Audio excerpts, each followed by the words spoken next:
যে আমি কাগজপত্র নিয়েছি, সেই কাগজপত্র নেওয়ার পরে এই মামলার প্রিপারেশন নেওয়ার জন্য যথেষ্ট পরিমাণ সময় আমি পাইনি। অনেক সামনে ভলিউম অফ পেপারস আছে, সেই পেপারসগুলি দেখা বোঝা একটু সময়ের ব্যাপার। সেই কারণে এবং ইন দি মিনটাইম আমি একটু অসুস্থ ছিলাম বেশ কয়েকদিন। সবকিছু মিলিয়ে লার্নেড কোর্টের কাছে আমি এই আবেদন করেছি। লার্নেড কোর্ট আমার সময়ের আবেদন মঞ্জুর করেছে এবং আগামী সোমবার দিন ধার্য করেছে।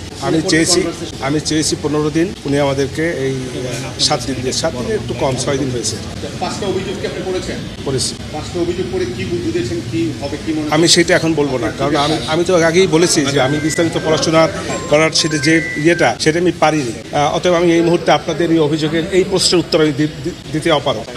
আমি আর একটু পড়ি, তারপরে কোর্টে বলেছেন যে এটা একটা বড় মামলা এবং ঐতিহাসিক মামলা। আপনি সকালবেলা বলেছিলেন যে শেখ হাসিনা ডিসচার্জের পিটিশন দিবেন আপনি। জি, ওভারঅলটা একটু বলে দেন আসলে কি কেন ঐতিহাসিক মামলা বললেন এবং ওই ডিসচার্জের পিটিশন। ঐতিহাসিক মামলা বলেছি, বাংলাদেশের ইতিহাসে বাংলাদেশে কোনো প্রাইম মিনিস্টারের বিরুদ্ধে এরকমের আন্তর্জাতিক অপরাধ ট্রাইব্যুনালে ইতিপূর্বে কোনো মামলা হয় নাই। অতএব শেখ হাসিনার সাবেক প্রাইম মিনিস্টার শেখ হাসিনার পক্ষে এরকম কোনো মামলা বাংলাদেশে, মানে শেখ হাসিনা বলতে চাচ্ছি যে আরো অন্য কোনো প্রধানমন্ত্রীর বিরুদ্ধে এরকম কোনো মামলা হয় নাই এবং একটি কঠিন গুরুতর চার্জের মামলা। এই কঠিন গুরুতর চার্জের মামলা, এই কারণে আমি সময় চেয়েছি, আমি পরিপূর্ণ প্রস্তুতি নিতে না পারার কারণে।